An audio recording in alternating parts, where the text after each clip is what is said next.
অসম চৰকাৰৰ স্বাস্থ্য বিভাগত খালী হোৱা বিভিন্ন পদবিলাকৰ বাবে কিদৰে অনলাইন এপ্লাই কৰিব লাগিব গোটেইখিনি দেখুৱাম ভিডিঅ'টোত। ইয়াতে যিহেতু এইবছৰ গোটেইখিনি কম্বাইন হ'ব, 4টা বিভাগ DME, DHS, DHSFW আৰু আয়ুষ ডিপাৰ্টমেণ্ট, এই গোটেইখিনিৰ কাৰণে কম্বাইন এপ্লিকেশ্যন ফিল আপ কৰিব লাগিব। তো অনলাইন কৰোঁতে এইখিনি ভালদৰে চাই ল'ব, নহ'লে তাত ভুল হৈ যাব পাৰে।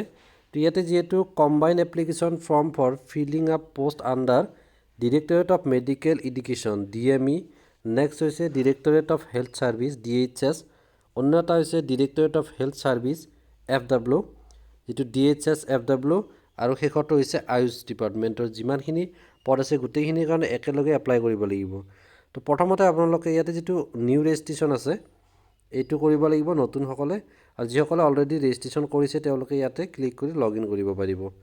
আৰু যদি টেকনিকেল হেল্প লাগে তেনেহ'লে এই যিটো কণ্টেক্ট নাম্বাৰ দিয়া আছে 8447692612, এই নাম্বাৰটোত কল কৰিব পাৰে 10 AM পৰা 6 PM লৈকে ৱৰ্কিং ডেইজত। হলিডেইজত কল নকৰিব, বাকী ৱৰ্কিং ডেইজত আৰু এইখিনি সময়ৰ ভিতৰত কল কৰিলে আপোনালোকক টেকনিকেল হেল্প কৰা হ'ব।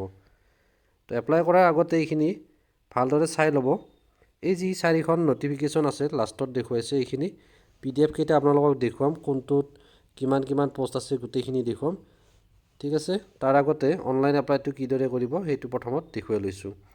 তো ইয়াত যিটো নিউ ৰেজিষ্ট্ৰেশ্যন আছে এই নিউ ৰেজিষ্ট্ৰেশ্যন লিংকটোত ক্লিক কৰিব। ইয়াতে ক্লিক কৰাৰ পিছত এখন নতুন পেজ খোল খাব।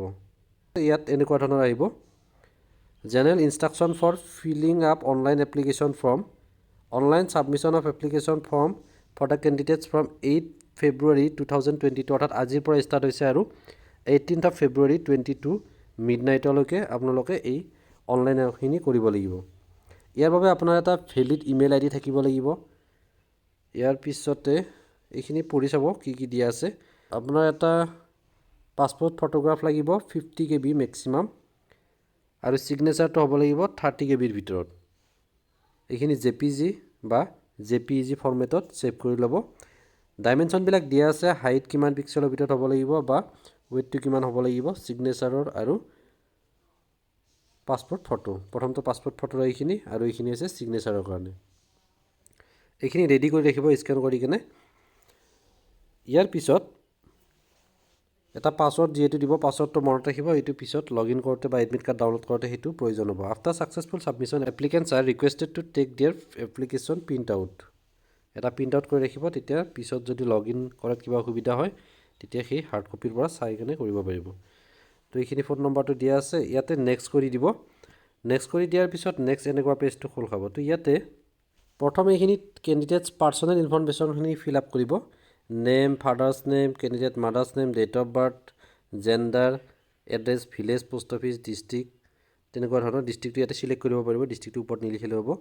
চিটি, ডিষ্ট্ৰিক্টটো ইয়াৰ পৰা এনেকুৱাকৈ স্ক্ৰল ডাউন কৰি আপোনাৰ ডিষ্ট্ৰিক্টখন চিলেক্ট কৰি ল'ব পাৰিব, ঠিক আছে। ইয়াৰ পিছত পিন নাম্বাৰটো এণ্টাৰ কৰিব, মোবাইল নাম্বাৰটো ইয়াত এণ্টাৰ কৰিব। এণ্টাৰ কৰি ইয়াতে চেণ্ড OTP বুলি ইয়াত ক্লিক কৰি দিব। তেতিয়া আপোনাৰ যিটো নাম্বাৰ ইয়াত এণ্টাৰ কৰিছে সেই নাম্বাৰটোত এটা OTP আহিব, আৰু এই OTPটো ইয়াতে এণ্টাৰ কৰি ভেৰিফাইড ক্লিক কৰি দিব। তেতিয়া নাম্বাৰটো আপোনাৰ ভেৰিফাই হৈ যাব। তাৰপিছত অল্টাৰনেট কণ্টেক্ট নাম্বাৰ দিব পাৰে বা নিদিলেও এইটো ব্লেংক ৰাখিব পাৰিব।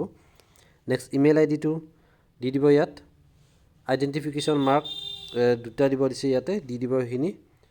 কেটেগৰী ফিল আপ কৰিব, জেনেৰেল হয়নে, SC ST, হিল বা প্লেন, OBC।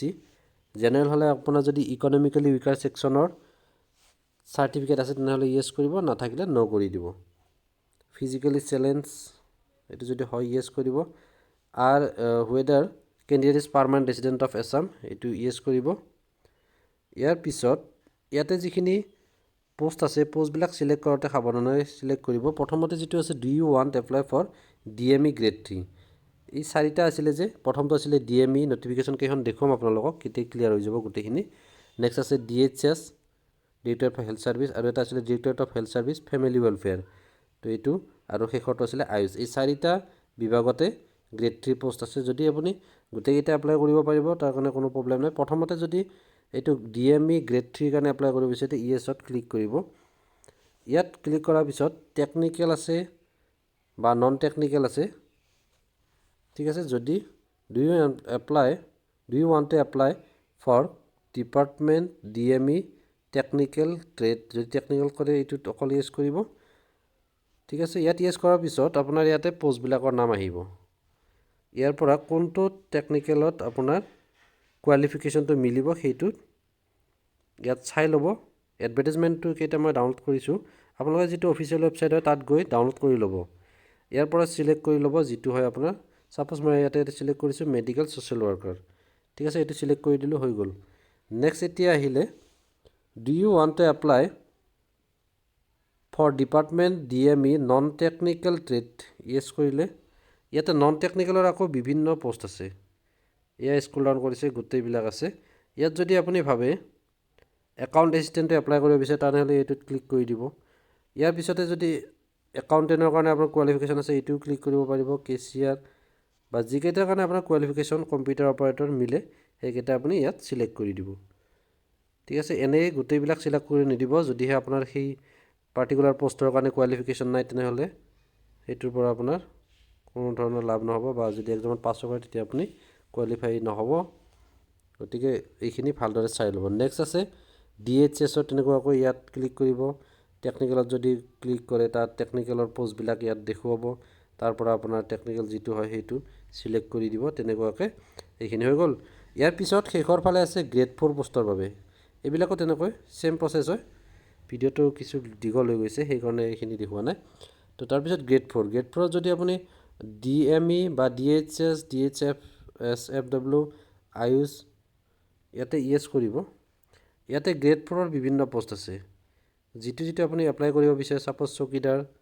কুক হেল্পাৰ তেনেকুৱা ধৰণৰ যিটো এইবিলাক ক্লিক কৰি দিব যিটোত আপুনি এপ্লাই কৰিব বিচাৰে ঠিক তেনেকৈ নেক্সট আছে আকৌ DHS গ্ৰেড 4ৰ আছে ইয়াতো তেনেকুৱাকৈ বিভিন্ন ধৰণৰ আছে তেনেকুৱাকৈ 4টা ডিপাৰ্টমেণ্টৰে বহুকেইটা আছে তাৰ পৰা ইয়াতে অকল পিয়ন আছে এইটোত নেক্সট আয়ুষত চাই লৈছোঁ আমি আয়ুষতো বহুতকেইটা আছে চকীদাৰ মালি গ্ৰেড 4 তেনেকুৱা ধৰণৰ কুক এতিয়া ইয়াতে আপোনাৰ এডুকেশ্যনেল কোৱালিফিকেশ্যনখিনি বহুৱাব লাগিব 8 ষ্টেণ্ডাৰ্ড কিমান মাৰ্কছ পাইছে 8ত আউট অফ কিমানৰ ভিতৰত ইয়াৰ পিছত পাৰ্চেণ্টেজটো ইয়াত আহিব নেক্সট কেতিয়া পাছ কৰিছে ক্লাছ 8 সেইটো লিখি দিব কোনখন কলেজ স্কুল বা ইউনিভাৰ্চিটি স্কুলৰ পৰা পাছ কৰিছে ইয়াতে স্কুলৰ নামটো টাইপ কৰি দিব নেক্সট আহিলে HSLC কিমান মাৰ্কছ পাইছে আউট অফ কিমানৰ ভিতৰত 600ৰ ভিতৰত কিমান পাইছে লিখিব তাৰ পাৰ্চেণ্টেজ ইয়াৰ অফ পাছিং তাত মাৰ্কশ্বিটত আপোনাৰ ডেটটো লিখা থাকিব নেক্সট ইয়াতে স্কুল বা কলেজৰ নামটো লিখিব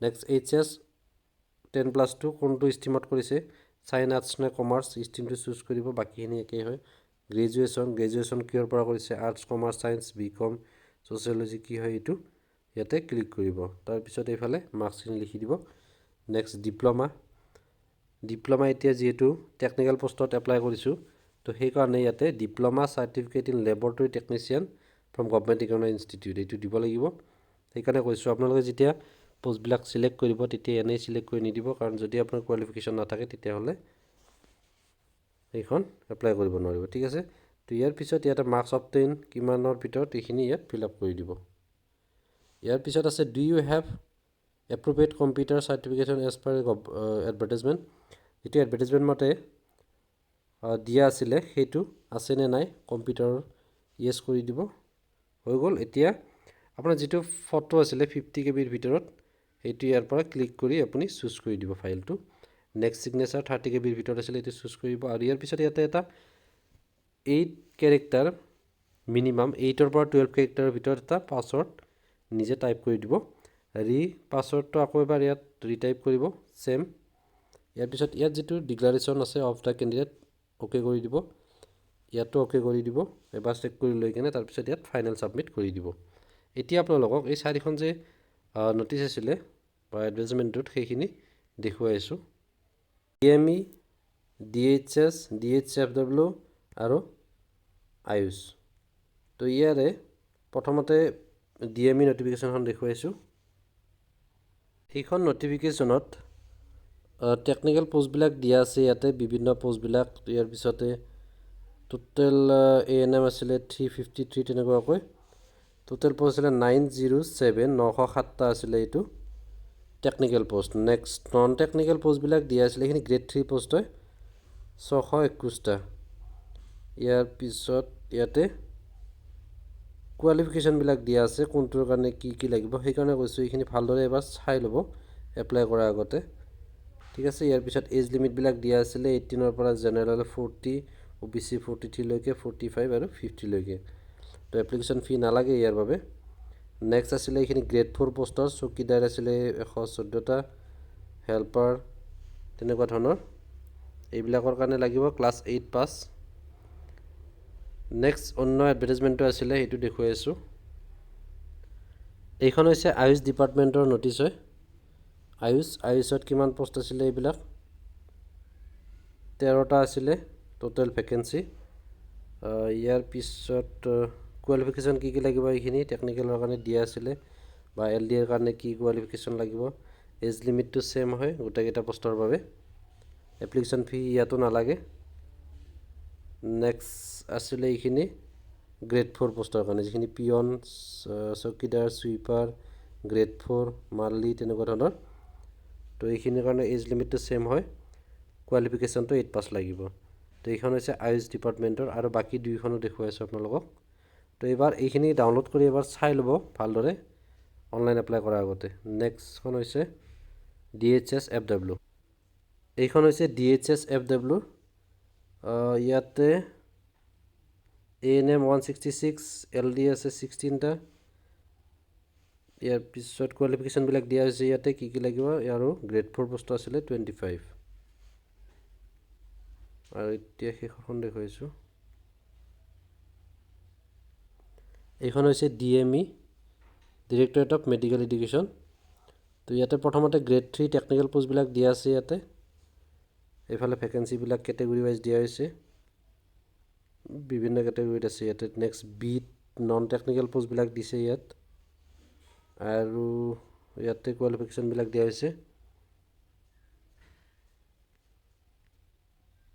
ঠিক আছে। আপোনালোকে এইখিনি ডাউনলোড কৰি লৈ এবাৰ চাই ল'ব কোনটোৰ কাৰণে কি কোৱালিফিকেশ্যন লাগে। ইয়াৰ পিছতে অনলাইন এপ্লাইটো কৰিব।